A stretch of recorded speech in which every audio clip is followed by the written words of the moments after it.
வணக்கம் ஸ்டூடெண்ட்ஸ். இந்த manufacturing industries chapter கொஞ்சம் கஷ்டமா இருக்குன்னு ஃபீல் பண்றீங்களா? Don't worry.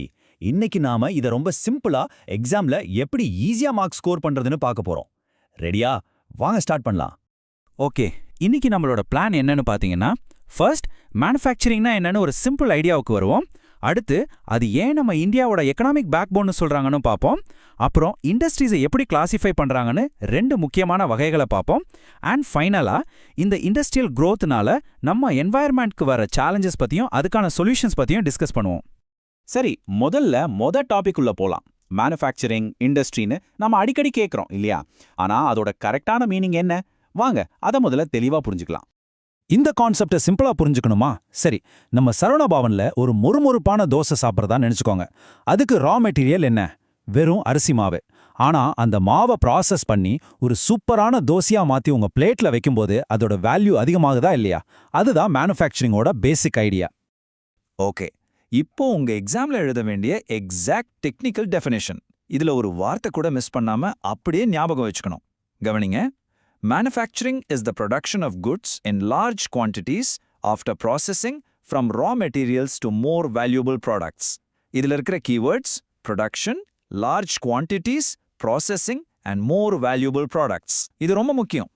ஸோ இங்க மெயினான விஷயம் என்னன்னா, ஒரு பேசிக் ரா மெட்டீரியலை எடுத்து அது மேல ஒரு ப்ராசஸை அப்ளை பண்ணி அதை விட அதிக வேல்யூ இருக்கிற ஒரு பொருளா மாத்துறது.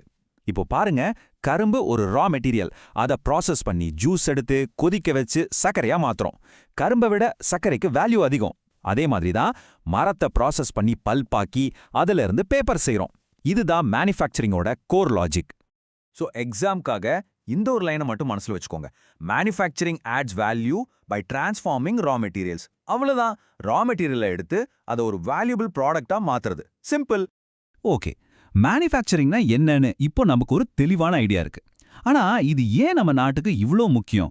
ஏன் இதை நம்ம எக்கனாமிக் பேக்போன்னு சொல்றோம்? வாங்க அதை பத்தி பார்க்கலாம். உங்க டெக்ஸ்ட் புக்ல இருக்கிற இந்த ஒரு கோட் போதும் மேனுஃபேக்சரிங்கோட இம்பார்ட்டன்ஸை புரிஞ்சுக்க. The economic strength of a country is measured by the development of manufacturing industries.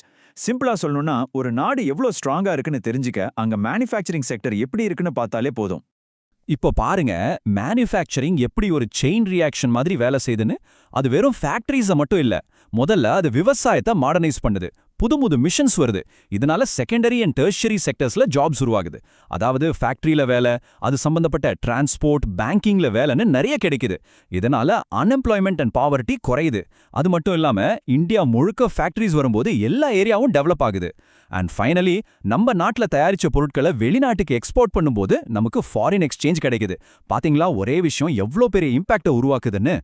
சரி, மேனுஃபேக்சரிங்னா என்ன, அதோட இம்பார்ட்டன்ஸ் என்னன்னு இப்போ நமக்கு நல்லா தெரியும். இப்போ அடுத்து இத்தனை இண்டஸ்ட்ரீஸை எப்படி கிளாசிஃபை பண்றாங்கன்னு பார்க்க போறோம். இதுல முதல் வகை ரா மெட்டீரியல்ஸ் வச்சு எப்படி பிரிக்கிறாங்கன்னு பார்க்கலாம்.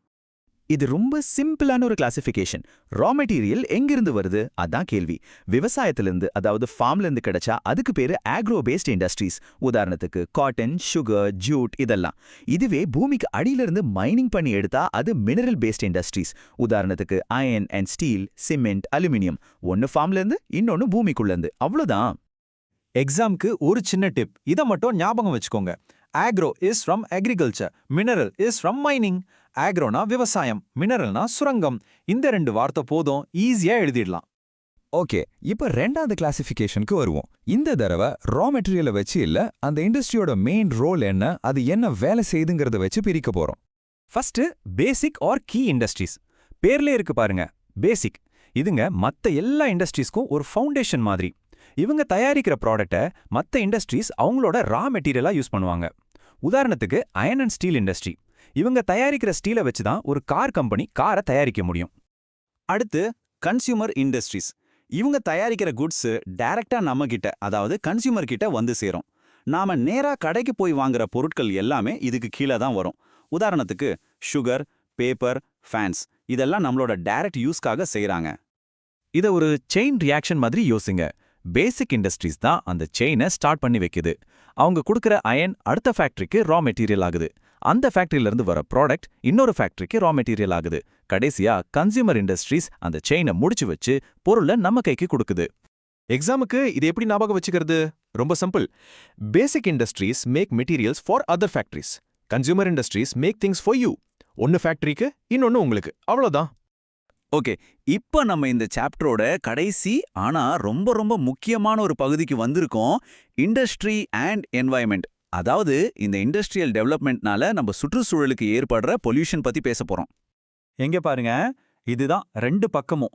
ஒரு பக்கம் இண்டஸ்ட்ரியல் பொல்யூஷன்னால ஏற்படுற பிரச்சனை, இன்னொரு பக்கம் அந்த பிரச்சனையை சரி செய்ய நம்மகிட்ட இருக்கிற சொல்யூஷன், அதாவது வேஸ்ட் ட்ரீட்மெண்ட். நம்ம பிரச்சனையும் பார்க்கணும், அதுக்கான தீர்வையும் பார்க்கணும். அப்போ இந்த இண்டஸ்ட்ரியல் வேஸ்ட் வாட்டரை எப்படி ட்ரீட் பண்றாங்க? இதுக்கு ஒரு 3 ஸ்டெப் ப்ராசஸ் இருக்கு. நல்லா கவனிங்க. First, primary treatment.